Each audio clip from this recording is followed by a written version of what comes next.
Bonjour, bienvenue à tous. Nous recevons aujourd'hui M. Albert Bennett de l'entreprise Gestion Vision Solutions. On va parler de l'estimation dans le processus des carrossiers, l'importance de l'estimation. Expliquez-nous un peu votre parcours, votre entreprise et votre expertise au niveau de l'estimation. Ça fait depuis 1990 que je suis estimateur automobile.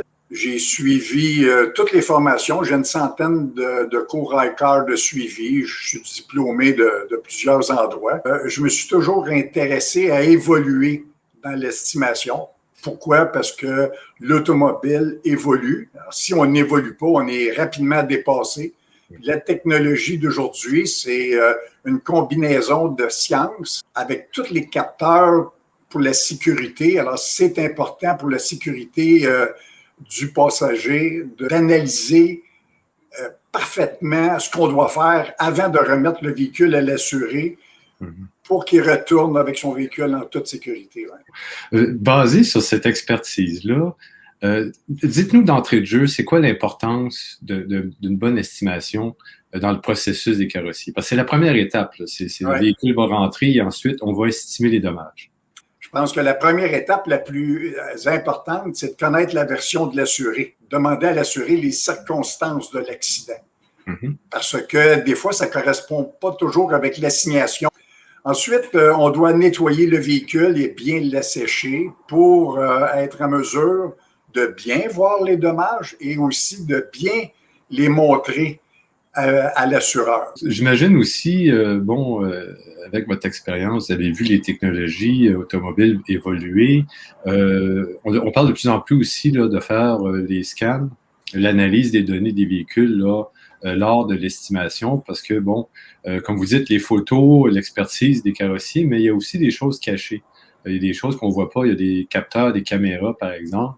Donc, je présume que dans l'estimation, maintenant, là, vous recommandez, vous, qu'il y ait une analyse des données qui soit faite. Non seulement il faut le faire, mais c'est un processus obligatoire pour s'assurer que s'il y a un témoin lumineux qui est allumé dans le tableau de bord, le scan va nous indiquer si c'est en relativité avec l'accident. Le code, il va sortir un code, puis ça va nous indiquer précisément si ce témoin-là est relié avec l'accident. Sinon, on va aviser l'assureur pour commencer et ensuite le client pour lui dire que ce code-là, avec les renseignements qu'on a, ne fait pas partie de la réparation. Et parfois même, il peut y avoir des problèmes électroniques dans un véhicule sans nécessairement qu'il y ait un voyant qui allume dans le tableau de bord. Donc, l'analyse est bon parce qu'il va donner vraiment un regard complet sur l'état de la condition du véhicule avant la réparation. Exactement, exactement. Puis, ça évite là des malentendus, là, peut-être avec l'assureur pour commencer, parce qu'on répare quelque chose qui n'est pas en lien avec l'accident. Puis aussi de donner une information précise à l'assuré avant de débuter les travaux. Comme quoi que cette pièce-là ne sera pas remplacée parce qu'elle n'est pas en lien avec l'accident. Quels sont les problèmes les plus fréquents? Où est-ce que ça accroche avec l'assureur, par exemple, qui va dire non, je ne veux pas payer ça ou non, ça devrait être plus... tu me charges, tu me demandes 5 heures, ça se fait en 3 heures. Où est-ce que ça accroche le plus souvent? La qualité des photos n'était pas toujours au rendez-vous. Souvent, les photos sont face aux dommages. Il faut que tu sois en angle, justement, pour montrer là, les formes du dommage à l'assureur. Souvent, comme je vous ai dit tantôt, je ne veux pas me répéter, mais les véhicules ne sont pas nettoyés avant. Alors, c'est malheureux, mais ça, c'est un obstacle là, pour l'approbation de l'estimation. Des photos, où est-ce qu'il y a des questions, où est-ce qu'il peut y avoir des discussions entre le carrossier et l'assureur? Souvent, ce qui arrive, c'est qu'il y a eu une mauvaise sélection de pièces. Alors, au lieu de, exemple, je dis n'importe quoi, là, mais au lieu de sélectionner le panneau de porte pour le réparer, l'estimateur a sélectionné le caisson de porte. Alors, ce n'est pas un caisson qu'on répare, c'est un panneau. Pourquoi qu'il faut être précis? Parce que, premièrement, l'assureur ou les normes du GA exigent de bien sélectionner la pièce. Et quand on sélectionne bien la pièce, il ne faut pas oublier qu'en dernier, notre estimation devient la garantie de l'assuré. Alors, l'importance de bien sélectionner la pièce indique l'endroit où est-ce qu'on a travaillé. Donc, si on sélectionne le caisson, puis on a travaillé sur le panneau, 2 ans après, il y a de la rouille sur le caisson, l'assuré est en droit de demander qu'on répare le caisson parce que lui, il y a une preuve comme quoi qu'on a réparé le caisson, mais en aucun temps, on a été travaillé à cet endroit. Alors, la sélection de la bonne pièce est primordiale dans l'estimation. Selon vous, avec votre expérience, il y a souvent une question quand on parle de sélection de pièces. Il y a la pièce d'origine, il y a la pièce de remplacement, il y a la pièce recyclée. Est-ce qu'il y a des discussions là-dessus entre l'assureur et le carrossier au niveau de l'estimation? Bien, maintenant, depuis quelques années, on travaille avec des moteurs de recherche spécifiques à chaque assureur. On n'a pas le choix, sinon le devis ne passe pas, tout simplement pas.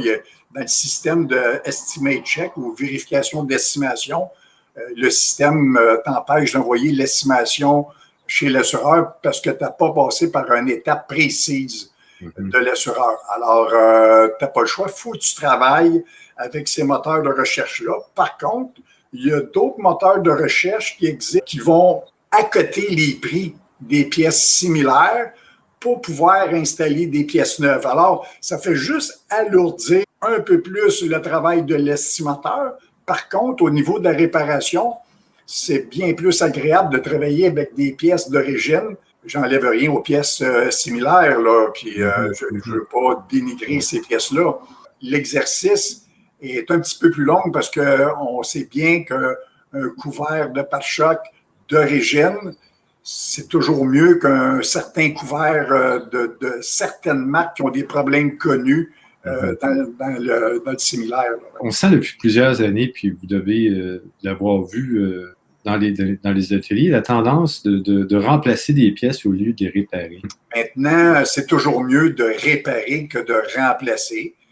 Premièrement, parce que on garde la pièce d'origine. Ça coûte moins cher. Pourquoi? Parce qu'elle est déjà installée. On n'est pas obligé de l'enlever. On n'est pas obligé de repeinturer l'intérieur. Il y a plein de choses là, qu'il faut prendre en considération en conservant la pièce là, qui est endommagée, mais qu'on va la réparer. Fait que c'est possible pour un carrossier, au niveau de l'estimation, de dire à son assureur, écoute, tu me demandes de remplacer cette pièce-là, j'ai la technologie pour la réparer, on va te charger un peu plus de temps, mais tu vas économiser sur la pièce. C'est possible. Bien, certainement, parce que moi, si je serais propriétaire d'un véhicule ou si je serais un assureur, je préférais que mon assuré conserve sa pièce d'origine puis qu'elle soit réparée selon les règles de l'art. Peut-être la remplacer par une pièce usagée qui est déjà peut-être pas en parfaite condition pour toutes sortes de raisons. Dans le transport, elle est endommagée, elle est rouillée à l'intérieur. Je peux comprendre que c'est avantageux pour l'atelier, puis vous avez parlé tout à l'heure de l'évolution des technologies, d'aller chercher la formation, les équipements pour pouvoir être en mesure de réparer, parce qu'il y a une tendance là, au niveau du remplacement au détriment là, de la réparation.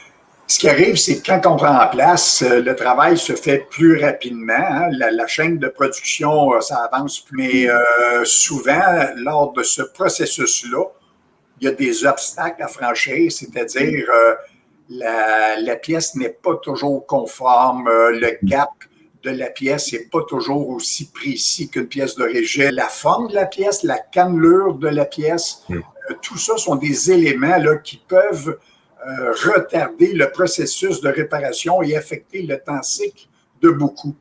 C'est pour ça que c'est important de réparer la pièce autant que possible. Quel serait le conseil général que vous donneriez aux estimateurs dans les ateliers de carrosserie? Puis un estimateur doit être au courant des normes GA pratiquement par cœur à cause de l'évolution des changements technologiques de réparation. S'assurer d'une belle qualité de photo en tout temps, bien nettoyer le véhicule, être en relation avec l'assureur si jamais on a un questionnement ou si jamais on n'est pas certain de comment on doit réparer le véhicule à cause qu'il y a un autre dommage ou de la rouille. Alors, c'est bien des fois de prendre des photos puis de demander un conseil à l'imagerie. Il va nous donner la meilleure façon de faire là, pour régler le dossier sans que vous soyez, comment je dirais, ayez de la difficulté à exercer votre réparation. Fait que finalement, c'est d'établir un bon pont de communication avec l'assureur pour comment les travaux soient faits, vraiment qu'on s'entende sur le processus? Bien, le secret, j'imagine, le secret, là, en plus des techniques, là, la crédibilité de l'estimateur avec l'assureur est primordiale en tout temps. Monsieur Bennett, je vous remercie infiniment du temps que vous nous avez accordé. Je vous remercie d'avoir partagé vos conseils puis ce que vous avez observé sur le terrain. Merci. Bien, merci beaucoup. Je vous souhaite une belle journée.